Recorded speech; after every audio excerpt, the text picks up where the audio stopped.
Hoje eu estarei falando sobre a oficina de ourives na fazenda de Santa Cruz, no tempo dos jesuítas. Oficina de ourives, também conhecida como oficina de prata lavrada. Todos sabem que o ourives é aquele artesão que faz trabalhos com metais preciosos, o ouro, prata, principalmente ouro e prata, né?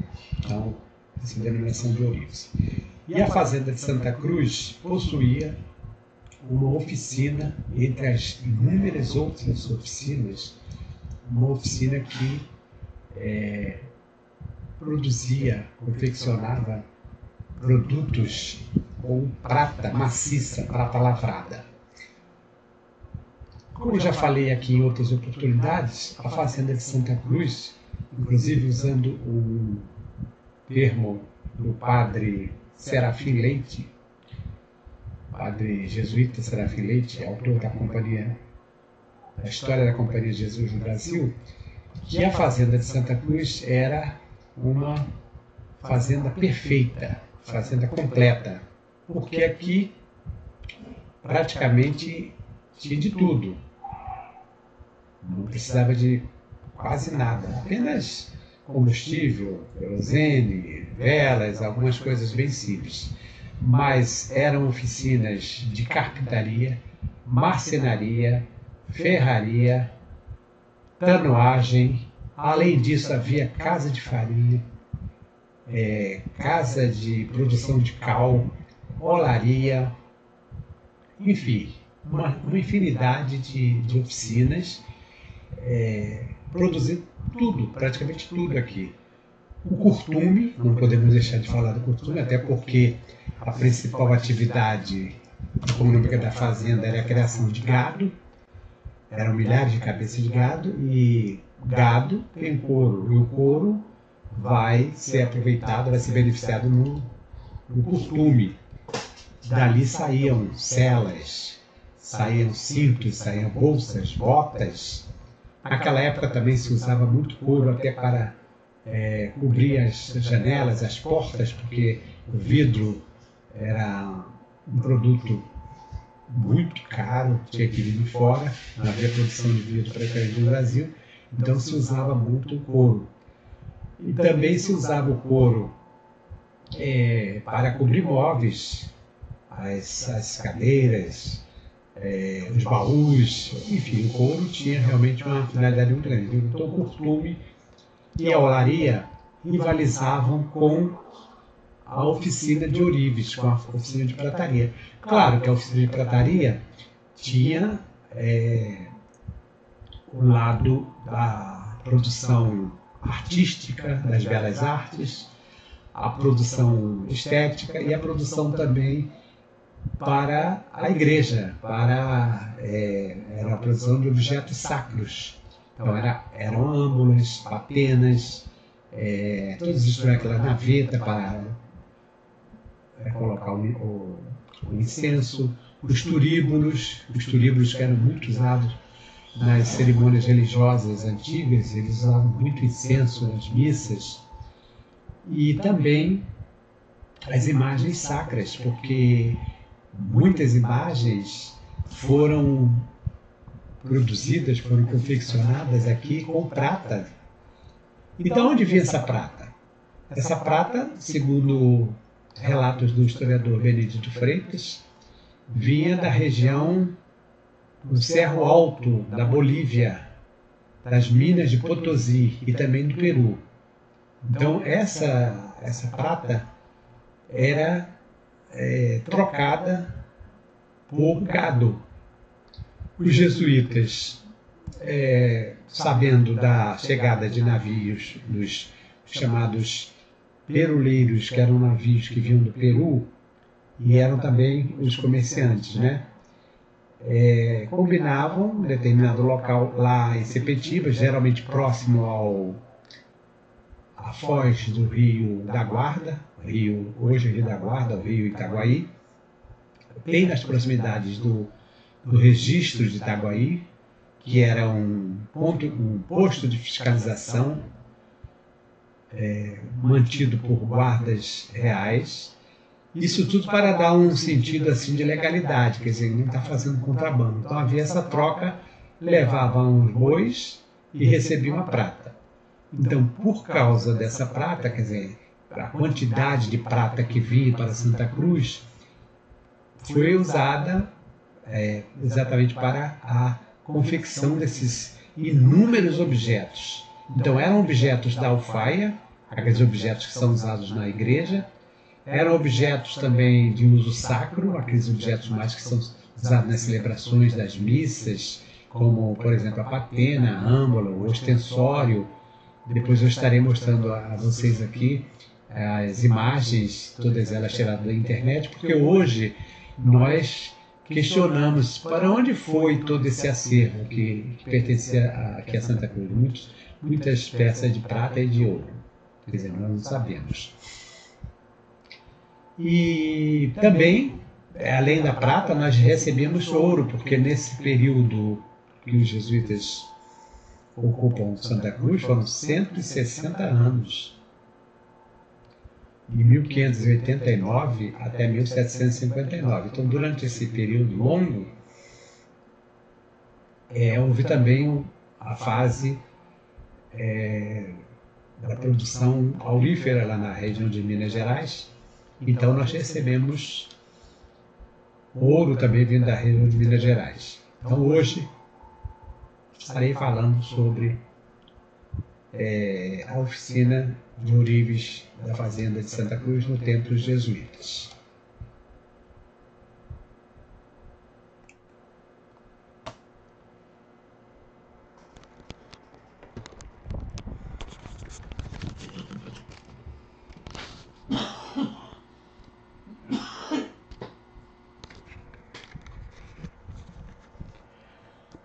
A ourivesaria dos jesuítas na Fazenda de Santa Cruz.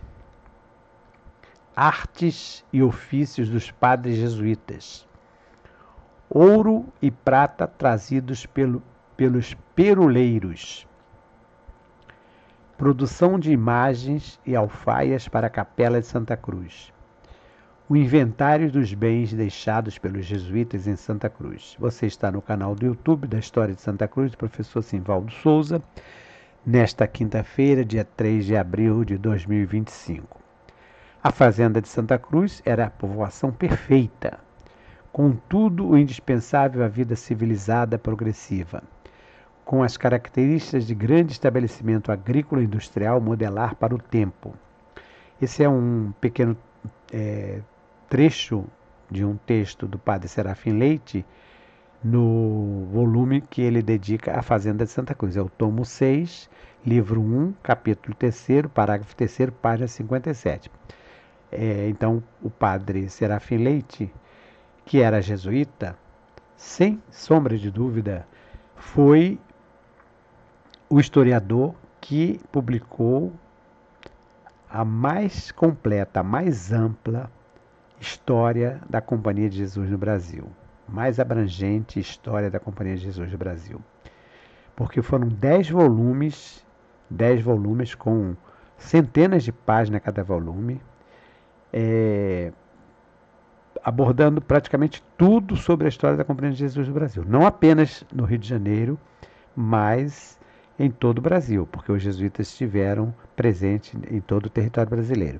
Então não há dúvida nenhuma. Podemos até discordar, quer dizer, alguns historiadores podem discordar. O próprio Benedito Freitas, em alguns momentos, ele é crítico ao padre Serafim Leite.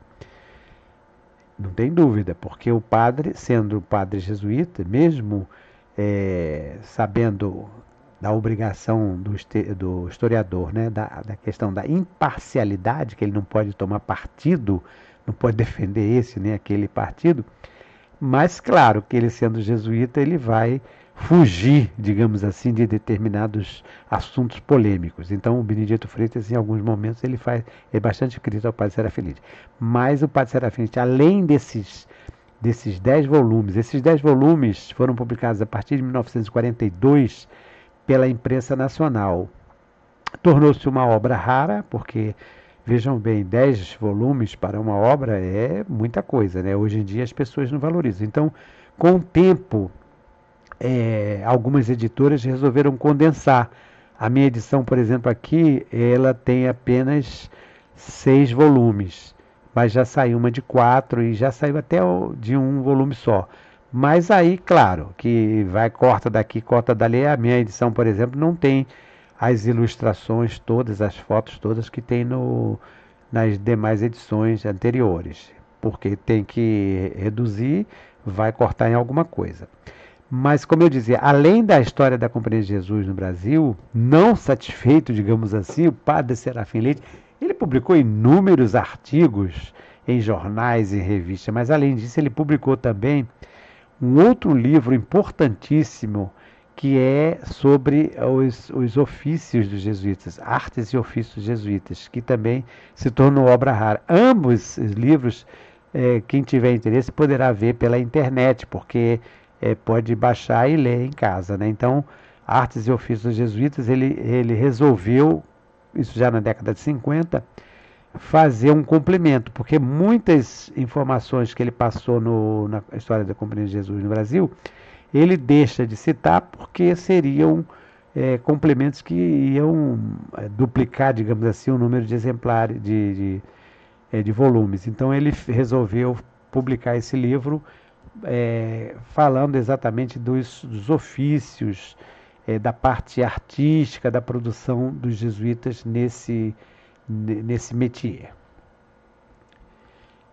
Quando existiu, então, essa oficina de ourives, ou oficina da prata lavrada, ela ficou instalada exatamente aqui no convento, nas proximidades do convento, porque nas proximidades do convento é que ficaram algumas dessas oficinas. Então tinha, por exemplo, a Casa da Farinha, o Engenhos, algumas, a olaria, claro, a olaria não ia ficar aqui, ela ficava na localidade hoje conhecida como Jesuíta. Mas aqui é o convento e capela dos jesuítas em Santa Cruz, que na época estava passando por reforma e ampliação, entre 1817 e 1818. É um óleo sobre tela de autoria do pintor Louis Fé, com base no desenho aquarelado de Thomas Ender. E aqui tem outro desenho também do convento, que foi uma criação da pintora Onilda Aquino, artista, procurando retratar, mostrar, né, a partir da imagem, como seria o convento e a capela, com a sua torre sineira, semelhante àquela torre da igreja dos jesuítas lá em Itaguaí. Quem conhece algumas obras arquitetônicas jesuítas sabe que eles usavam um tipo de torre com essa cúpula, essa parte final, onde tem a cruz, em formato de meia laranja. Então esse é um trabalho da Unilda de 1986, que hoje está numa exposição no quartel. É uma foto, reproduzida a foto, por isso que não está muito nítida. Durante os 160 anos em que permaneceram em Santa Cruz, desde a posse das primeiras glebas de terra doadas por Dona Marquesa Ferreira, que era a viúva do Cristóvão Monteiro, isso foi em 1589, até o desfecho do ato da expulsão imposta por determinação do Marquês de Pombal, isso foi em 1759, os irmãos e padres da Companhia de Jesus mantiveram em pleno funcionamento uma série de oficinas que produziam diversos artigos e objetos para suprir suas necessidades materiais.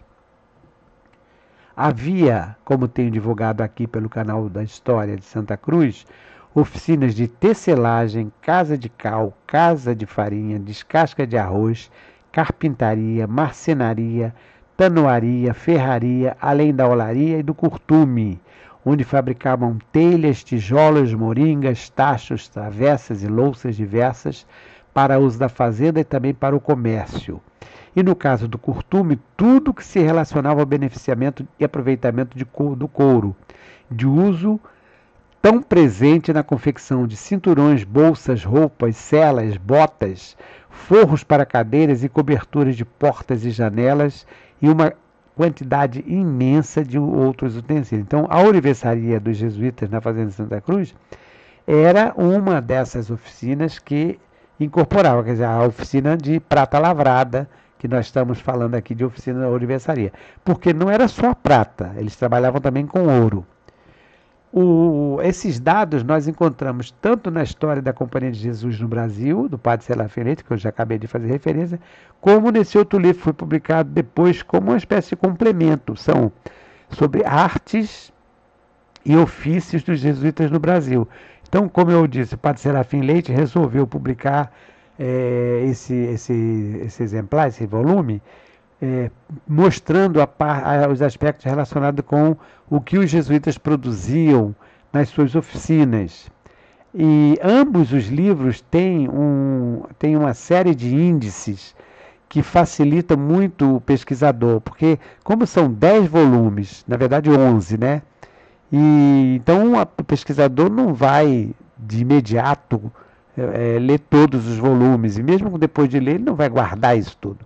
Então esses índices são índices de nomes, são índices de localidades, são índices relacionados com as oficinas que facilitam muito a pesquisa. Todos os dois índices, né?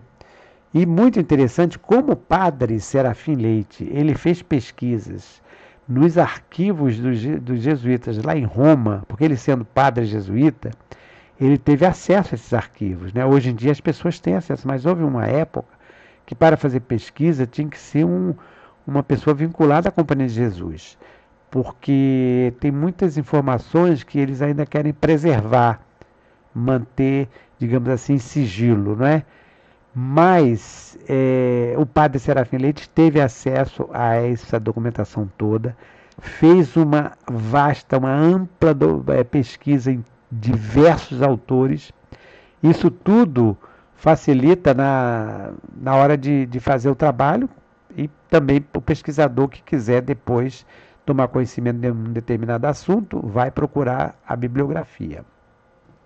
Para manter uma gigantesca criação de gado bovino, além de moares, cavalos, cabras, porcos e carneiros, o couro produzido em abundância na fazenda dos jesuítas de Santa Cruz tornava o curtume um dos segmentos de significativa relevância para os padres inacianos, sempre na expectativa de maior arrecadação financeira. Então, tanto o curtume como a olaria eram duas oficinas, dois setores que os padres tratavam com muito interesse, porque tinham retorno, né, em termos de lucro. A oficina de ourives, conhecida como oficina de prata lavrada, rivalizava com a olaria e também com o curtume, embora sua produção em termos quantitativos tenha sido inferior às duas citadas, porque se tratava principalmente da confecção de peças de primorosa qualidade, beleza estética e simbolismo cristão, pois estamos nos referindo às alfaias, imagens religiosas e outros objetos de uso no tradicional cerimonial sacro. Por exemplo, o turíbulo. Eu cheguei a usar muito turíbulo aqui em Santa Cruz, porque, como eu falei, havia aquelas missas, os tendeus, aquelas celebrações, né? Por exemplo, missa de sétimo dia, em que se usava essa era uma espécie de caixão que eles cobriam com um tecido de cor preta, geralmente com os símbolos cristãos, né?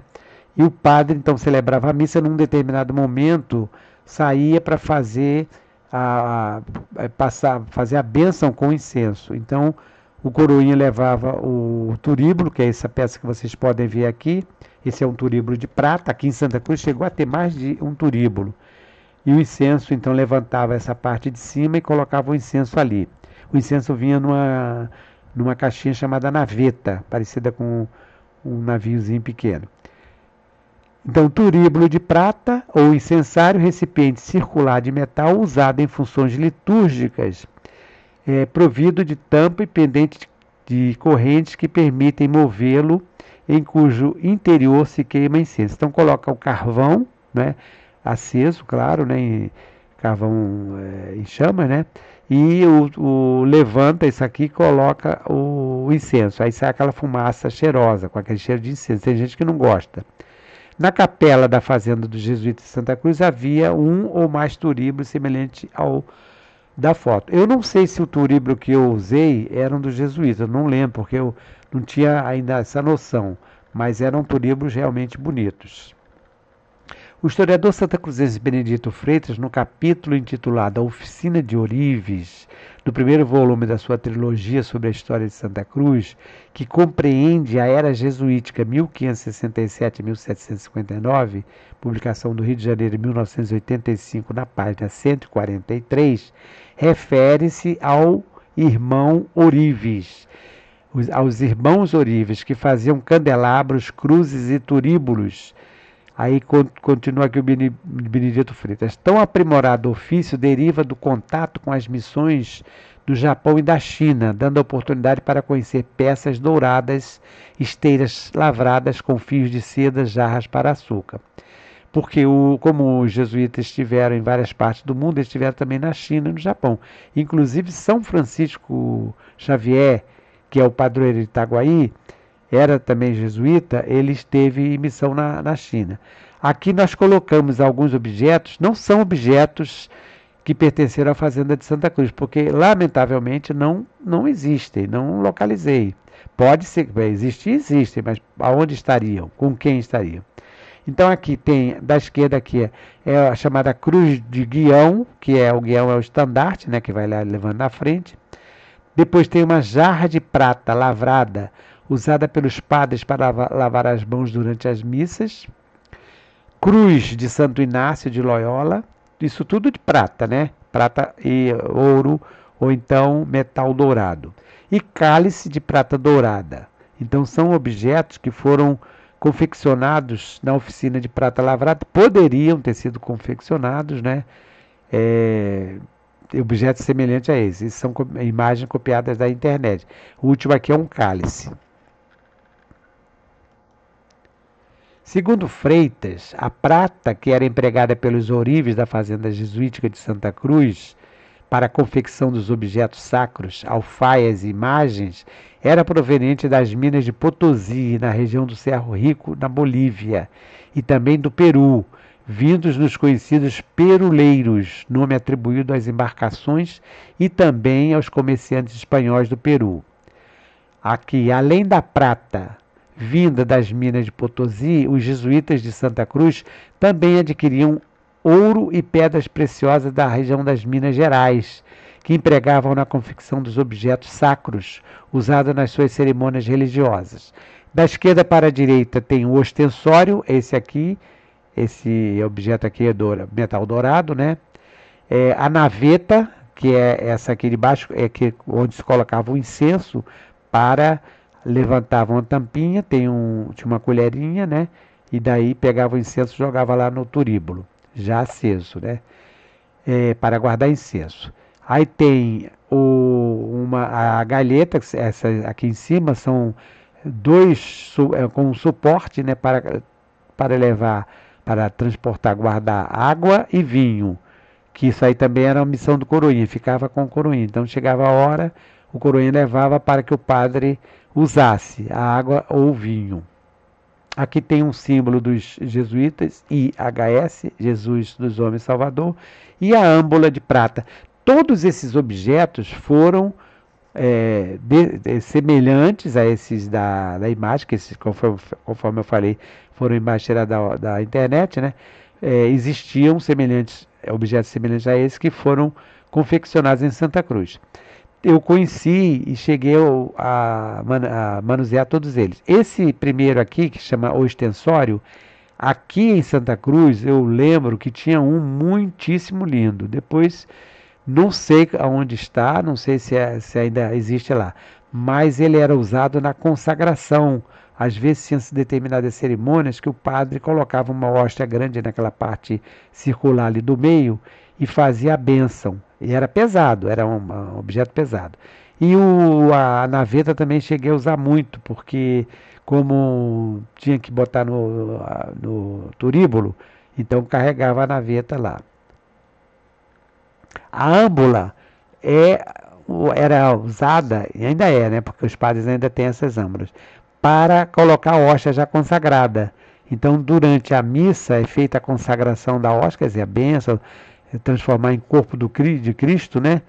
Que é a crença religiosa, católica. Então, a hóstia fica ali dentro e o padre vai levar para distribuir aos fiéis que vão comungar. O historiador santacruzense insinua que a altercação relatada por alguns memorialistas envolvendo o padre Pedro Fernandes, superior-geral da Fazenda de Santa Cruz, no final da primeira metade do século XVIII, com o comandante do registro de Itaguaí, poderia ter sido por causa do contrabando do ouro proveniente da região das Minas.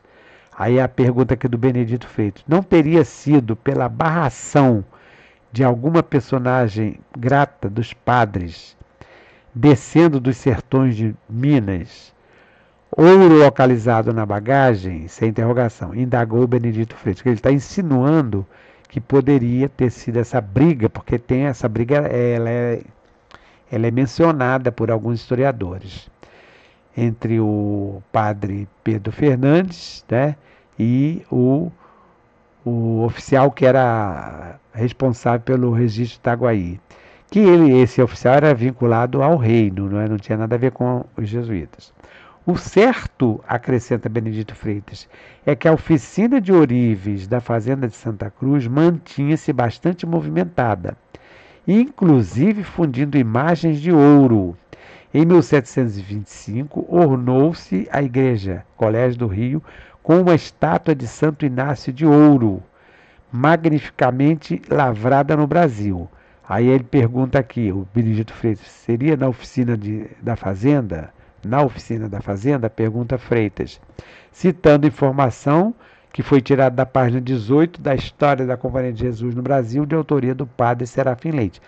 Porque o padre Serafim Leite diz que foi fundida uma imagem, mas não diz onde.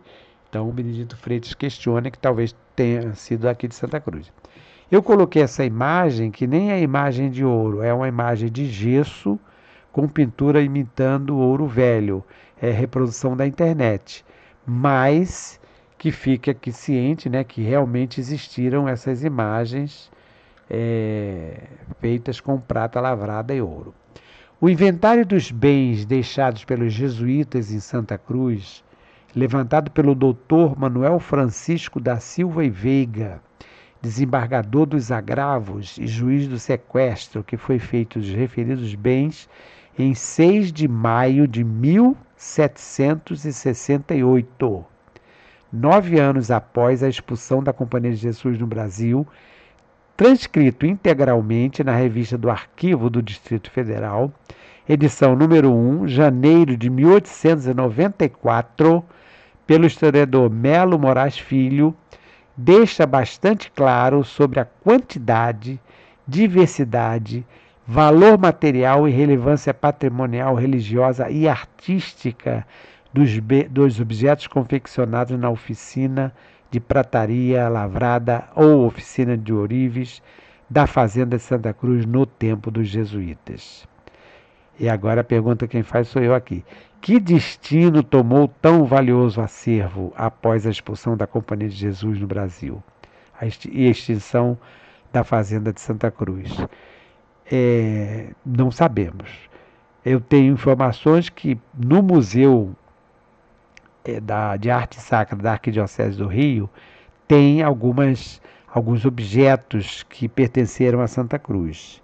Nós sabemos que existem objetos, eu até outro dia estive pensando em fazer assim uma tentativa de levantar, pelo menos aqui no Rio de Janeiro, informações sobre os locais, que são muitos locais, são diversos locais, que ainda possuem material, que ainda possuem acervo de Santa Cruz. Então, no caso desses objetos sacros, com certeza esse Museu de Arte Sacra da Arquidiocese, que é muitíssimo difícil ter acesso, eu nem sei se ele é aberto à visitação. Eu fui lá uma vez quando eu estudava na Unirio, e a minha professora Helena Pavão era responsável pelo acervo. Foi a única vez que eu fui lá. Mas eu tenho vontade de procurar alguém, uma autoridade, para saber o que tem lá. Para saber se tem. Eu sei que tem peça de Santa Cruz. Mas outro dia eu fiz uma postagem mostrando um ferro, aquele ferro de fazer a marcação do gado, que é de Santa Cruz, está no Museu do Rio de Janeiro, é um museu ligado à prefeitura. E, enfim, tem peças por aí. O telefone, por exemplo, de Santa Cruz, está no Museu de Petrópolis, Museu Imperial. E assim, sim, no Museu do Instituto Histórico e Geográfico Brasileiro tem alguns pratos que pertenceram à fazenda. Também tem um quadro do Conrado Jacó de Niemeyer. Quer dizer, são peças que fazem parte desses acervos porque foram doadas. Eu sei que esse do Instituto Histórico foram membros do Instituto Histórico antigos, colecionadores, porque muitas peças dessas depois foram vendidas nos leilões. Quando a Fazenda de Santa Cruz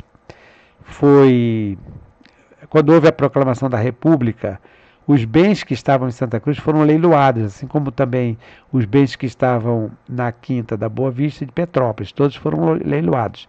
E algumas pessoas ligadas à monarquia chegaram a comprar alguns objetos.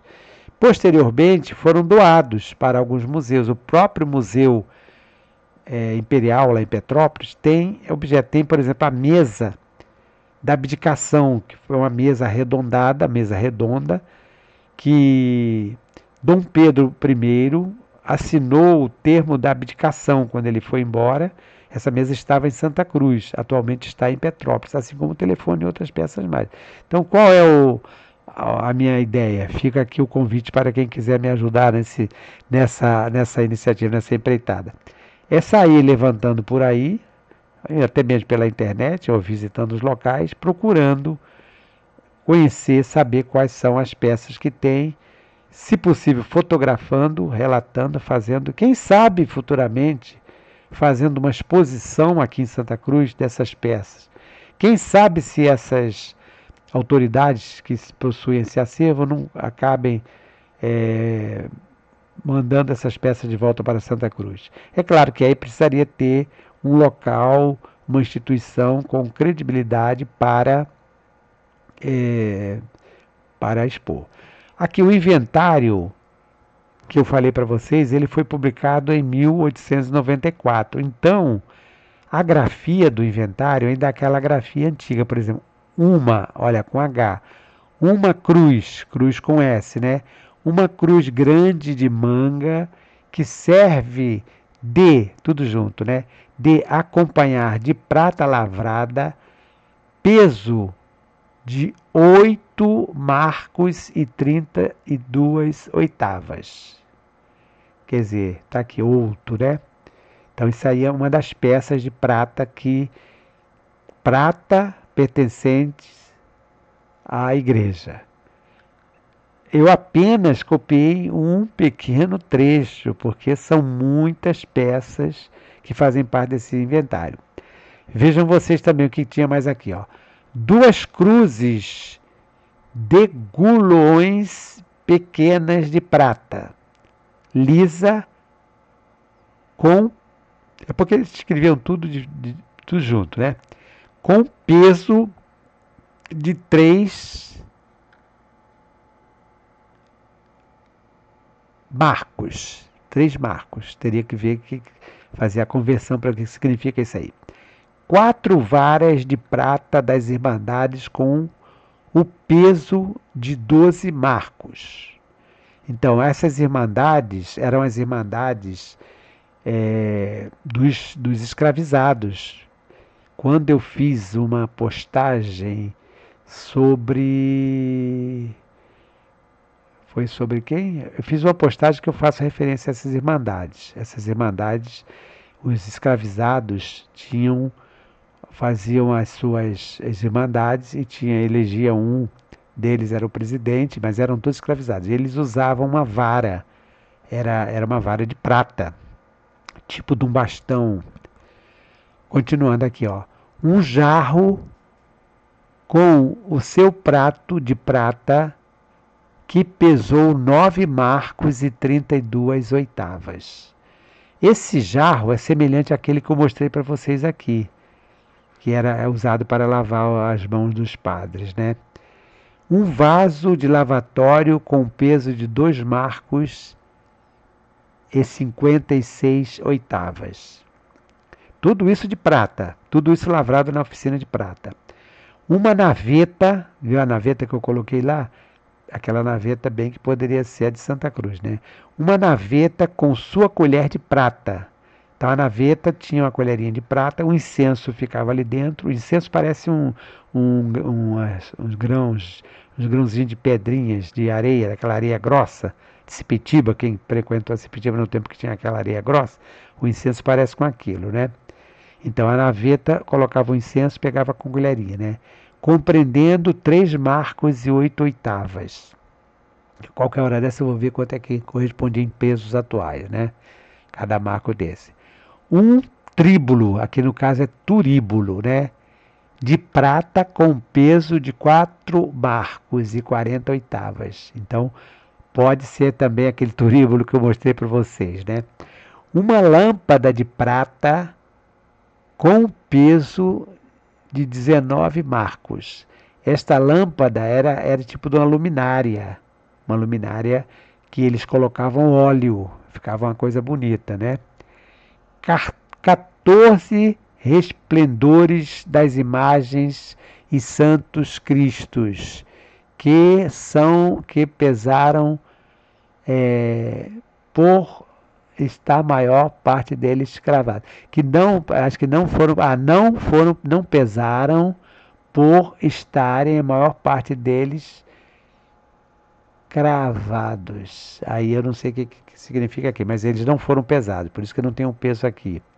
Mas esse resplendor é tipo de uma, como é que eu diria, que as mulheres usam na cabeça ali, aquele negocinho que usa na cabeça, assim, tipo de uma coroa, mas não é a coroa não. Esqueci o nome, mas usa no cabelo assim. Diadema. Tipo do diadema. Uma cruz de prata pequenina do menino Jesus. Um purificatório de prata com o seu pires com peso de 1 marco e 14 oitavas. 2 âmbulas do sacramento. Âmbula, então é aquela que eu mostrei para vocês de prata, que é tipo de um cálice, mas ela tem uma parte de cima que fecha para colocar a hóstia, né? Uma coroa, quer dizer, uma coroa, né, de prata de Nossa Senhora. 2 cruzes de prata de Santo Inácio e Santo Xavier. São Francisco Xavier. 2 cálices dourados. Uma chave, olha a chave, como é que escrevia, de sacrário. Essas chaves de sacrário também eram bonitas que eles faziam, né? Um relicário de prata dourado de expor o Santíssimo com peso de 9 marcos. E 2 caixões de guardar os fontais, não sei o que é isso aí. 2 coroas das senhoras de latão, uma lavrada. Então, vocês vejam aqui, esse inventário, ele é um inventário completo, é um inventário com muitas páginas. Eu copiei, claro, porque eu lendo isso aqui já é demora pra caramba, mas eu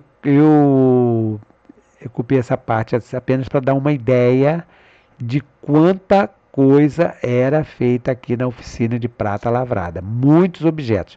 E o inventário é um documento fabuloso, é um documento completo, porque no caso aqui nós estamos falando da prata pertencente à igreja, mas além da prata pertencente à igreja, tem uma série de outros objetos pertencentes a outros setores, porque como foi feito um inventário total, tem tudo que existia aqui, inclusive até pedaços de tecidos, tudo isso eles colocaram, para não deixar nada em branco. E no finalzinho também tem os nomes dos escravizados que pertenciam, que foram inventariados, porque o escravizado era considerado também um patrimônio, um objeto, entre aspas, né? Um bem material também. Então eles colocavam lá os nomes das pessoas e esse inventário então mostra um pouco dessa história da oficina de prataria lavrada. Vocês acabaram de ver aqui. Então, a minha participação hoje neste canal da História de Santa Cruz, falando sobre a oficina de prataria lavrada da Fazenda de Santa Cruz no tempo dos jesuítas.